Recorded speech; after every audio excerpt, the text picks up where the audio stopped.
Mbote na bino nyonso balandi ya PIC télévision. Lelo toza na esongo ya babino sur na cadre ya émission na bino ya PIC lisolo. Émission oyo tobelaka ba sujet ebele ya ndenge na ndenge. Net bomona lelo nazanga mona plateau te, nazanga confrère nanga Alengo on azali kopesa mbote confrère. Mbote. Lelo tokolobela sujet moko oyo tomona na mboka na biso. Tozoloba likamotali droit pena devoir ya locataire. Na yango wana toyambe bino ndeko na biso mo oyo tokolobela na sujet oyo nazo tika yemo à se présenter. Mbote papa. Mbote mama journaliste, mbote na bation sur un studio, na CP na boyambe na bino. Papa, est-ce qu'on peut se présenter? Oui, kombo na ngai Winner Kankolongo. Nas avocat na barreau près la cour d'appel. Merci beaucoup ndeko Winner. Maître, tous les balais comme le tali devoir na ma droit ya locataire.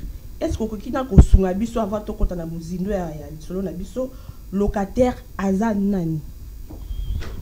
Oui, locataire aza mutu nyonso oyo aza na posa ya kolinga kozala na ndaku ya propriétaire. Donc c'est-à-dire au départ toza na propriétaire oyo aza kolondaku mutu azo ya ko solliciter yende tokobenga locataire po azo ya solliciter bien oyo ezo appartenir na yete. Donc ba benge na lopoto locataire. Ndeko total na article la loi numéro 15/025 il y a décembre il y a 2015 relatif par rapport à bon au loyer non professionnel et donc le belation te mambo etali rotonga bandaku yebisa so nani aza habilité otonga ndaku pona mutu aya ko futela.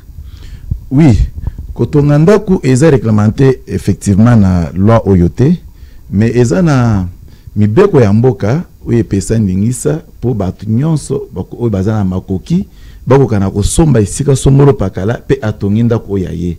C'est-à-dire quiconque peut acheter quelque part asombi atongi et wana nde babengaka mingi bailleur parce que za propriétaire il y a bien il y a immeuble où ils ont revenir na ye moko personnellement soit à travers acquisition selon ba mode de droit ndenge ils ont définir ba mode d'acquisition il y a bien mais sinon pour eloko ezala ya yo il faut ozala na ba mikanda ba oyo ozwa epa ya l'état oyo ozwa peut-être epa ya mutu mususu azaki propriétaire na yango nde eloko wana ekokoma ya yo. Donc parcelle par exemple on appelle comme ça des fois ça peut devenir pour toi que ce que sombi soit bakabelio soit basalio don. Donc eza ba mécanisme ou mibeko prévoya pour mutu comme propriétaire ya eloko songolo pakata. Merci beaucoup ndeko maître. Ndeko na ina tuna ba devoir nini oyo ekoki na bailleur asa les pas locataire. Bon, ba devoir ekoki kozanga te eza ebele. Mais ba détailler en d'une manière un peu simplicite na loi oyo. Loi et souki na ko imposer ba to ko yebisa bango ke bailleur aza propriétaire ya immeuble et locataire c'est celui qui vient louer l'immeuble. Ce qui est dans la loi, au comment que définir, loi utiliser terme rapport entre bailleur et locataire. Ce qui va aller réunir les deux personnes, ils ont un contrat de bail. Maintenant, dans un contrat de bail, on va déterminer les conditions. Il y a bailleur, parce que c'est lui le propriétaire du bien. Et bah condition peut il y a locataire parce que locataire peut il faut à la peine à condition au PCP bailleur. Donc de tous les deux côtés moko na moko faut à la condition bazo se changer et bah condition nous a couché na kati ya contrat. Papa toi qui non musikati. Oui les loyo ba contrat de bail et ça les ma penza sous comment ça les entre locataire na bailleur. Bailleur jamais mutoyo futela ndako. Ça n'est contrat de bail ils la souti et dans la moi bout de papier moi boé bazui ba komi kaka et puis ça ba cause à netumbuni na ba mi balé wana faut tes pas n'es pas bailleur to es pas locataire. Oui, une très bonne question. Oyebi que loi et pesi ba possibilité na ba mi balé locataire soit bailleur il y a ko signer contrat de bail donc très souvent ba ça la acte de reconnaissance. Mais acte de reconnaissance wana ils ont réunir ma partie. Mais seulement sur tangi na kati ya loi utukopesa, loi ya 15, loi numéro 15/025 il y a 31 décembre 2015, au comment que loi est prévoir mécanisme après avoir signé acte sous sein privé pour na binomi balé, mais bien assister soit na ba courtier ou ba benga ba commissionnaire, parce que bango pe baza reconnu na loi wana, contrairement na ba loi ancienne. Loi où ils ont reconnaître aussi ba commissionnaire, sauf ceux qui basaient comme les témoins, mais les parties qui peuvent signer contrat. Mais loi ils ont sanctionné contrat et puis si condition sine qua non et lobby boy. Après avoir signé contrat ya binomi balé, na délai à 30 jours, il faut bon même un service habilité où il certifier loi na bino, et il certifier plutôt contrat où il faut signer entre les parties. Dépasser délai wana, vous pouvez venir toutefois à tout moment, mais ça vous allez soumis na ba condition il y a service, parce que ba condition à service c'est cause entre autres ba amende, mais les amendes ils ont na carnaval na bango na ko dévaler en awate et risquer na dévaler et donc ils ont inclus effectivement na katia carnaval na bango te. Mais très souvent to yebike sanction meilleure ils a paiement ya mois moko ya loyer, c'est parmi les sanctions connues de tous. Merci. Maître, total na cadre ya keno bailleur oyo, hein, locataire a se comporter ndenge devant bailleur oyo azo respecter locataire na lupango na été. Par exemple, ba bailleur o bakangela ba locataire ba toilette, ba bailleur oyo ba limitaka ba locataire era kokota na lupango, locataire a se comporter le lengeni na bailleur a bongo. Bon, c'est-à-dire biloko wana ezonga mingi mingi. Bazo décrire ngo par-ci par-là, mais tous a devoir ya ko expliquer ngo ndenge bozo na kati ya kosala boye. Je pense que population bazo landa ba ko comprendre importance ya locataire, pena importance ya bailleur. Mais na cas sous examen oyo otuko soulever, ceux qui bailleur azo vendre sa locataire mal à l'aise. C'est-à-dire azo commettre ba acte moko que locataire azo se retrouver té. Mais très souvent ba acte on les a transformé na ba infraction. Parce que une fois où yo bloqué par exemple ndaku ya locataire, ozo empêcher pour quota. Pendant qu'il y a locataire na yo. Est-ce que mais ils a infraction ou ils a prévu na ba loi pénale. Na yaki pona ko motangira bato ba infraction te mais faut ba yebake acte bazana kati ya ko poser nyonso ils a sanctionné na loi pénale. Ils ont mutu parce qu'ils ont locataire na yo, soit pour azaper bailleur na yo et qu'il faut soit au fin na yo non. Pour na mona kango ça mana pas mingi. Au moins na voisin wana na voisin ko finga na ko bando finga na tongo tipo quoi. Oui, mais bozo consommer ba infraction. Je pense que le ministère public oui aza nzinga na bino soit aza saisi facilement à ko interpeller bino na ba infraction bozo commettre. Donc c'est ça. Et chaque infraction, ils en a peine nango donc vous quiconque sait déjà qu'il y a infraction, il a black. Donc, par exemple, nani bailleur oyo pona ko senga tambongo par exemple mbongo ya régie des eaux ya ba facture et consort, bailleur wana azo kota tina ndako se permettre à kota tina ndako locataire akeye ko chama kelele soki locataire a bétier par exemple, locataire wana ko za sanctionner. Oui, on a sanctionné. Parce que Kobeta ils a blessure, hein, et cause de la volontaire ou involontaire, mais ils ont mal à monter. Pourquoi Kokoma n'a point à Kobeta? Bon, bailleur peut pourquoi Kokoma n'a point à Okota nanda quoi locataire? Parce que une fois locataire a sali contrat de bail, la maison ils ont appartenir tacitement. Yo koya Kokota te sa autorisation nae, wana commettre pas infraction, ou commettre une violation à domicile. Oko ko la bailleur nanga menakati anda kunanga na porte oko kotate son autorisé yote. Donc le fait ya kokota yo moko d'abord commettre infraction. Bon, mais muto ça commettre infraction. Pourquoi yo peut faut commettre infraction pour na ko torquer na makofi. Donc ils ont monté que ils a conseil à malamu te to ko pesa batu locataire oko ko beta bailleur no makofi te. Ba cadre ya ko solo les a prévu. mais bien que lobby que ceux qui besoin s'attendre et ce qu'il y a consolé ils a prévu sauf ce question ils été mais ce qu'il y a consolé effectivement ils ont un service d'habitat na service d'habitat de ici quand ceux qui bailleurs na locataire bazo yokanate il faut ba kende kuna po ba kende yokana ceux qui ba yokanité ba conséquences nango ezali eza na kati mbeko na éviter sur la question nango pe ko za la prévu soit na ko continuer na ko expliquer population pour ba comprendre. Avec autorisation à bien sûr. Ma question est kozala. Ok, merci. To kenepe en ngambo ya nani ya locataire. Soki par exemple locataire peut avoir un comportement ya mabe. Locataire a un comportement mabe par exemple basi balali azokota retard azo chamakele na kati ya lopangu donc na lolengi wana locataire bongo bayer peut akosala ndenge nini. Donc pour mettre locataire à sauter mur. Aya kuti bakangi porte mais abeti mtondi ya fona zate omonika abwe a sauter mur. Pour ça ba pa mususu ba kota ba 23h ba limite rapé 23h au koti à partir de 23h porte est fermée. Aye boé a sauter mur. Et ça bisona. Exactement, total kolobaki tout ça dépend na façon bozo signer au babengi contrat de bail. Na kati ya contrat de bail, il y a des conditions où yo ba pesa naka. Bailleur a ba condition na ye, locataire peut a ba condition na ye. Admettons que bailleur pour la sécurité na yo pe. Atala lobby en tout cas aux locataires na nga mais na ko préférer 22h aux alibanda te vide danger à quartier. Mais une fois que 22h il y a qu'à 22h 23h 0h. 22h 23h 0h.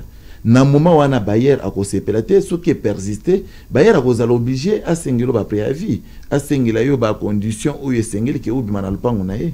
Bon, ce qui peut, d'une part, locataire a informé que déjà na bailleur, c'est parmi les conditions. Que na musalanga na salaka. Par exemple, on a un avocat. Maman journaliste, au Kobenganga na 2h du matin, au Kobenganga na 1h, au Kobenganga peu n'importe quelle heure, selon problème et comme pour une intervention, peut-être assistance na biso. Bon, admettons que naye, pour na yakosara toujours na musala zo cadré na musala na ngai. Na kuti bailleur à Kangelinga porte. Ce qui n'a informé qu'à Bayer bien avant, Bayer a raison. D'où dans le contrat, il faut qu'on informe déjà Bayer que non, selon ce que moi j'ai fait, les autres sont libres, je peux sortir à tout moment et n'a pas à tout moment. Et c'est comme ça que Boyo Kanikozala entre locataires na Bayer. Ce qui déjà au départ, Boyo Kanakite, et qu'on posait toujours problème, il y a Evangeline Nabino Nakati à Lupangu. Maître Tolo Baboy. Ndenge outi kokota pe okoti pe na question mususu eza likambo ya koyokana entre bailleur na locataire na ye mais supposons que bayokana kité locataire azo sala biloko ya bongo est-ce que bailleur outi koloba a bailleur akoki kozoela ye préavis sko préavis yango bailleur akozoela ye wapi et akozwango lo lengenini. OK. Merci beaucoup.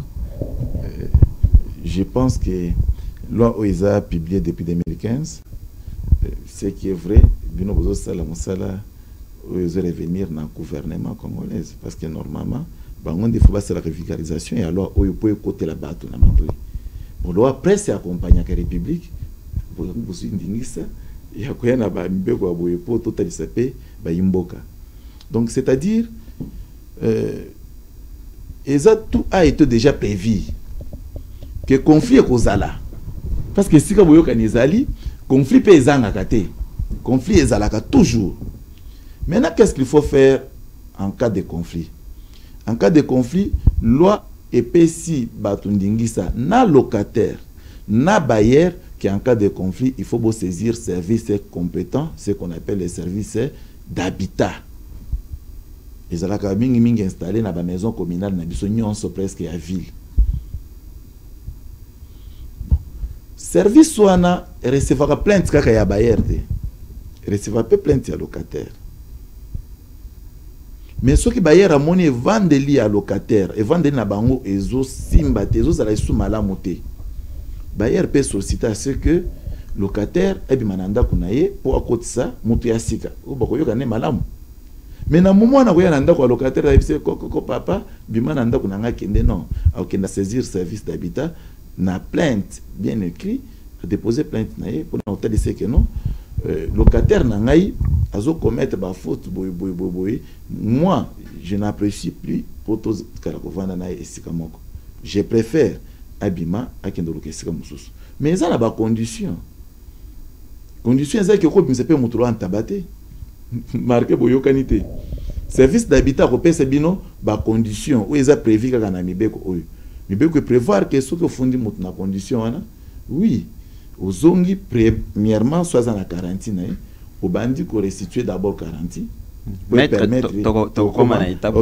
Merci beaucoup. Ben, en bref, ils ont un service d'habitat, ils ont se plaindre, ils ont locataire, ils ont bailleur, ce qui comportement, ils ont se marier. Maître, toi qui peut toujours, soit qui par exemple, qui n'a qui au fouté là, na fouté li, na lukinda ku na kutena bailleur, tout ça le kanikanda, quand le total bani bandelia, sans pour autant, tant qu'il n'est pas l'état pour tout justifier, ni on est salé ni entre les contrats de bailleur. Est-ce que ça peut possible là qu'il n'y a pas de préavis quand on a l'état aussi longtemps tout là qui a enregistré est ça possible? Oui mais sinon tu es à copimater. Est ça possible réseau qui n'est pas pas passer une condition na utai koloba na maloba utikoleka que condition ana très souvent est que beaucoup foot c'est bino moi mobimba ya coût ou locataire azai ko futa par mois. Toujours par exemple quelque part locataire futa à $100. Mais ceux qui déjà bino bomi qui melaki service d'habitat pour la sécurité na bino bozoya l'état congolais va appeler bino bongo te po bino de botrichaki bolinga boyi bande l'état parce que c'est prévu que à chaque contrat il faut payer les gains à l'état congolais mais biso très souvent tozana méthode ya ko kima ko ko futa moi pas kwana or c'est obligatoire aussi mais na condition wana ko bandana na ko certifier contrat au bosignaka bino mibale et par après bandi ko traiter question na bino. C'est comme ça va se passer. Non, tu es vraiment la pose vraiment toi et bamine. Na période il y a préavis. Locataire a la période il y a préavis. Est-ce que ceux qui ont bon on a garanti à qui qu'on bénéficier peu dans la préavis quand même. Ceux qui on a garanti si. Bon. Préavis est à droit. Préavis est à droit, il y a locataire. Ils payent. Droit payer à bailleur pour nous causer l'ango, locataire pour protéger l'intérêt de mon bailleur. Bon, soit garantie il y a locataire ici. Afin d'anda oui. Alors consommer garantie nae, ti garantie cela et si. Et comme il faut bimba. Adapter à quoi on bénéficie pe na y a préavis, c'est ça le problème de tout ça. D'abord maman journaliste, il faut to sunga population, to expliquer na bosolo garantie et si la carte. Mais bien que définir garantie comme dépôt, c'est-à-dire ermutozo verser garantie locative, yo ko kozwa garantie neto bandi ko lia. Soit tu yé ou bien lokola na monimo eleki aye ko pesa ngambongo te ngai na kati na garantie na. Non, eza mabe.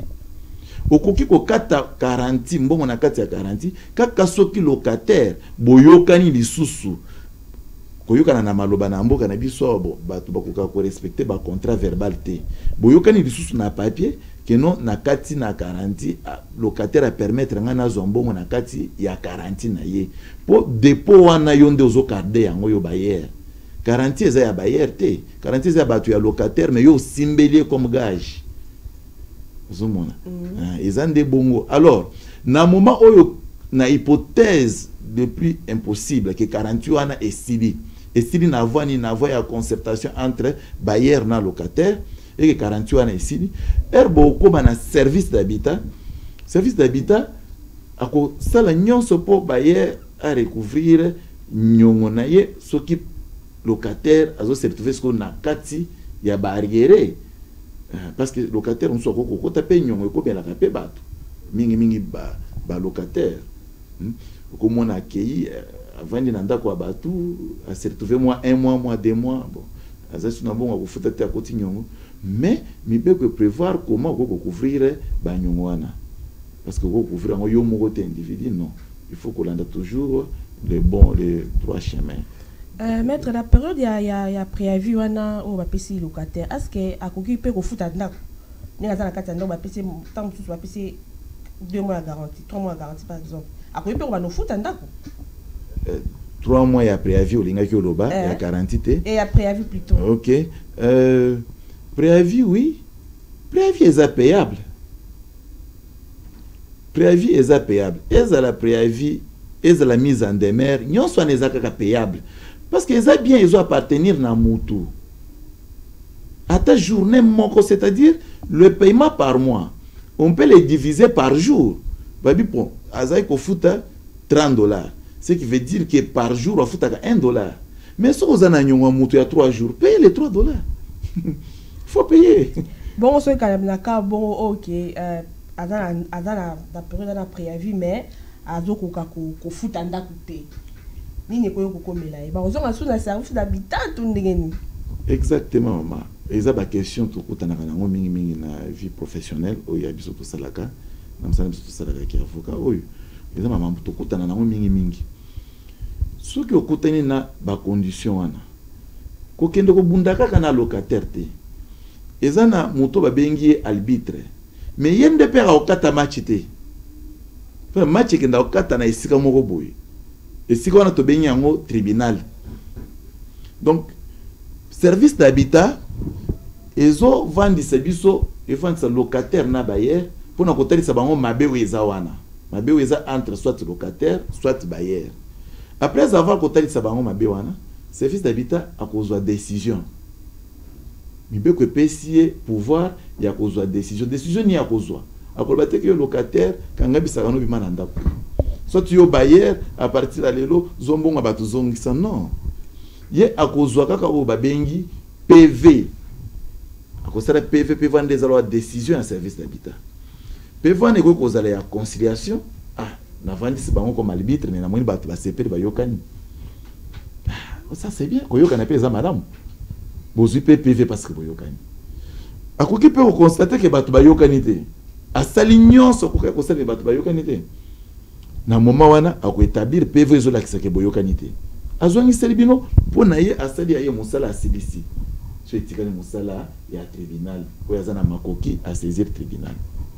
Ok, est-ce que Bayard oui peut ko déguerpir locataire dans ma case binise pena par force banda nda kupinza so asali bongo en tout cas Bayard bongo o excusez ngai nazana télé na ka ko bakaza criminel mais ils a terme nazana mosusu ezate un bailleur ko kozwa courage ya kokota na ndako ya locataire te peu importe mabe pe okomi na point ya kozwa biloko ne ko bwaka libanda au sali déguerpissement eza faute grave eza vraiment faute grave bon ce que tolo banana po makambo na tokota na nango yo ozui courage ya kokota na ndako ya bato ya locataire mibe ko epesio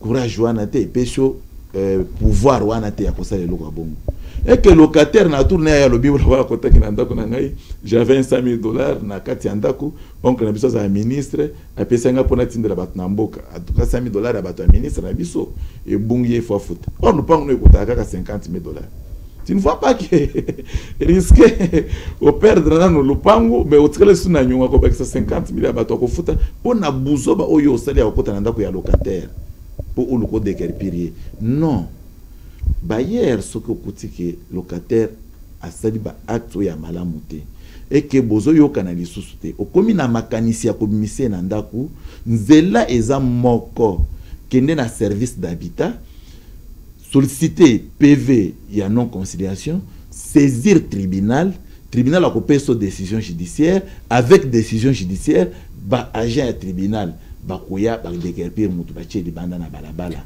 wana oza dans les bons. OK, maître tozo anana na kaya mutu oyo bailleur o ba respectaka lisusu 3 mois ya garantie ou bien 6 mois na ba ya garantie ba bailleur ya bongo par exemple net na bandale na ba commune mususu ba komi ko senga 10 mois voire même plus ba bailleur ya bongo etumbu nini oyo bakozwa. Ndeko journaliste au préféré autant que bandal bon na banzi que oui la commune est bénie à ta kitambo na banzi que bana bandal ba ko vouloir ngai non kitambo za bongo à part bandal za kitambo c'est juste exemple auto oui mais na lobi mais na ba commune pe mususu exactement mécanisme wana eza malamote mibe ko lobi que garantie locative eza ya 3 mois pour la maison résidentielle. Mais eza pour 6 mois pour la maison socio-culturelle. Tout respecter. Mais tout ça, le constat que bazo respecter en côté. Or, loi oyo ekota qui est en vigueur 6 mois après, donc c'est-à-dire 6 mois après promulgation. Et au en vigueur après 6 mois. Donc, chef de l'État promulgué loi, mais après si tout temps il y a 6 mois pour loi oyo en vigueur, c'est-à-dire tout le salaire. Na délai on a délai de préparation. Ce que peut faire 40 il y a 10 mois, salaire fort qui était comme 3 mois. Ce qui peut oser na 40 ce qui a combien pourvu que besoin soit respecter nombre de 40 et 5 000 la loi, mais peut 3 mois et non plus. So moni mutu azo 40 au-delà il y a 3 mois. Non, il faut dénoncer. Il faut qu'il y ait un service d'habitat ou dénoncer mutu ande on va convoquer. Ba convoquer, ba sanctionner. Et tout bonne na kozwa. Et tout. Baloba minga oloba, est-ce que les temps peut tokela ngandako? Réponse à ça yango wana. Bon, je comprends. Je comprends que habitation publique et aux à la mingité, mais avec le pouvoir ici en place, va prévoir la maison sociale, la maison de l'État, ça va permettre la société pour l'État pour makambo bongo et ça les mingité. Mais actuellement, tous vivre mingi na banda il y a privé. Ce qui est vrai, privé est mo lingi ko respecter mibe ko ambokate. Bani ko kende au-delà. Mais na utu koloba ki so kuta na batu oyo bazo respecter mibe ko andako te. Eza pas si oza na solution mususu te à part ya ko dénoncer. Oyo toujours salo eza ko dénoncer comportement wana. Une fois toujours dénoncer comportement, c'est comme ça que le comportement va cesser petit à petit dans la société dont nous sommes en train de vivre. Ok, maître, ce que message nini oyo oko adressé na habilité ko sala musala o par exemple ministère oyo eza habilité ko sala musala wana message nini ko pesa bango po ba améliorer qualité musala po to tombaka na ba vire ya boité. Oh, émission qui to boy comme na suka. Ça n'a pas ce message, c'est que ça conclusion. Non, même pas. Ah, ok. Message to ko pesa bango, eza qu'il faut apprendre à respecter mibeko kaka. Toza na loi mingité, eza loi moko na banzi na débit à émission. Mama journaliste appelle ki titre ya loi wana. Batu nyonso na ko senga na ba locataire na ba bayer, bo somba ba loi wana boza nango na ndako. Eza facile. Ezo senga question ya interprétation te. Ok, le avocat ou le juge, non. Zala nango tanga oyeba comment ko se comporter à chaque fois ba makambo ya bail ezo se poser. Maître, na ina tlo babuli. Voir vie ba marno sonné ezo salima oyo. Il y a ndako ya 3 mois et 6 mois et tout ça ne ba chaki ko senga 3 mois habitation. Maison commerciale 6 mois. Ce qu'on vit ndenge bango ba osenga ba 10 mois et voire au-delà ya maramoya nyonso. Ce qu'on selon yo. Donc ministre et habitant na urbanisme donc ba osa musala malamu te. Oui, je venais de dire ici, na ko confirmer que ba osa musala malamu te. Mais nazala katia koloba que il faut continuer toujours na ko sensibiliser la population, il faut que tia ba mesure, il faut il faut peut-être na habiter ce qui existait, ministre oza sazu arrêter na sens wana, nazana information sur allégation autour avancer sur côté. Mais ce qui est assez arrêté en caractère sanctionnel, il y a sanctionner par exemple comportement wana na base qui vous a malam. C'est comme ça moi na outu koloba awa que ce qui bomoni mutozo senga mbongo au-delà ya oeza prévu na mibeko, il faut qu'on dénoncer muto ya bongo parce que petit à petit que toujours dénoncer comportement et c'est comme ça que batu bakozala éduquer. En plus parce que ministre a penza te ministre avant de payer katamsusu na bureau soit tamsusu aza sur le terrain par exemple mais situation so salema na kisensu na moment oyo ministre certainement qui a na lei partout mais lei wana eza yemo personne ya ministre te eza tango mususu la police eza pembeni tamsu maison communale service d'habitat mais allez-y dénoncer ce comportement dénoncer que na lupango tel mutu tel to ke poto zo ndaku azo senga 40 na yeza kaka 10 mois. Qu'est-ce que nous pouvons faire? Bako convoquer ya ko sanction parce que er bako tinda ba qui va salir enquête bako que effectivement yo ozaki na raison ndako eza vide soit ndako eza na posa ya locataire mais yazo imposer 10 mois dans ces conditions là je pense que à cause de sanction et cause de temps sous prévu na moi arrêté ministériel et ko accompagner mesures là mais dans l'ensemble on suppose que après avoir promulgué cette loi mutunyo soza na obligation sine qua non d'ailleurs il y a ko respecter mibeko et l'état congolais a tikali na diapason que tout le monde respecte mais muto doit respecter tes conséquences les amis. Conséquence n'est qu'il faut loi est sanctionnée et qu'il y a des sanctions prévues pour ça. D'où il faut bâtir pour continuer à faire le bon. Il faut vraiment bâtir. Maître Tozé qui est presque na cochité l'émission na biso conseil au koyi sa ba locataire na ba bailleur pour na makambo ya 6 mois, 12 mois, voire même 20 mois ça. Au seul rapé. Ok, parce qu'on sont 20 mois. Bako c'est un peu 30 mois parce que biso ba Congolais to dinga pe moi kanyaka mingi. Moi 30 000 ba 50 pe. Ba 50 ce qu'on conseille au pesa na ba bailleur a bongo. Au fait nazo senga na ba bailleur. Une fois ba bengo bailleur, toujours supposer vous en a maturité, vous êtes vraiment mature. Il faut quoi apprendre et à respecter mes beko ya mboka.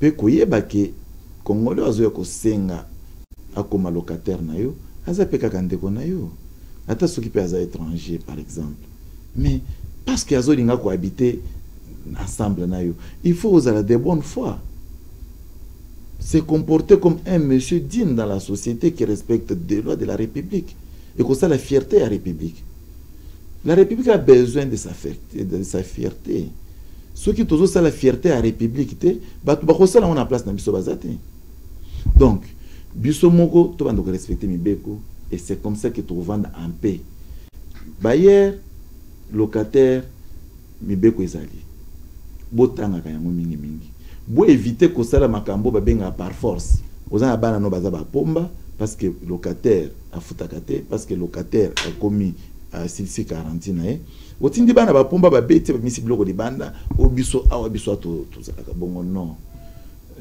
kosala bongo eza mabe makasi ceux qui besoin un problème bo saisir service ou compétent en l'occurrence service d'habitat ceux qui service d'habitat si mosana e a continuer bino na tribunal il y a juridiction na bino et que tribunal a rendre décision judiciaire et na condition vous savez que loi o ezo protéger mingi ba bailleur parce qu'à défaut ba ko kanisa to attaquer bango makasi loi ezo protéger ba bailleur dans le sens que décision une fois beaucoup mis dans tribunal décision est comme dans tribunal et cause exécutoire nonobstant toute voie de recours donc en attendant que bino bando ko ça la recours et en tinate tribunal azo abimission di banda les avantages à monen parce que nakala ba recours mais si aussi c'est recours ça nous prenait du temps donc c'est-à-dire tu vois que l'état a tout prévu l'état a sa papa a préféré protéger na locataire na bailleur.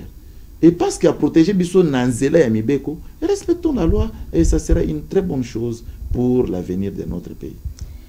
Bandeko Balandi, tokomi parce que na suka émission na bino ya pic le solo no bebi le to lobeli mingi otali droit ya droit pe devoir ya locataire.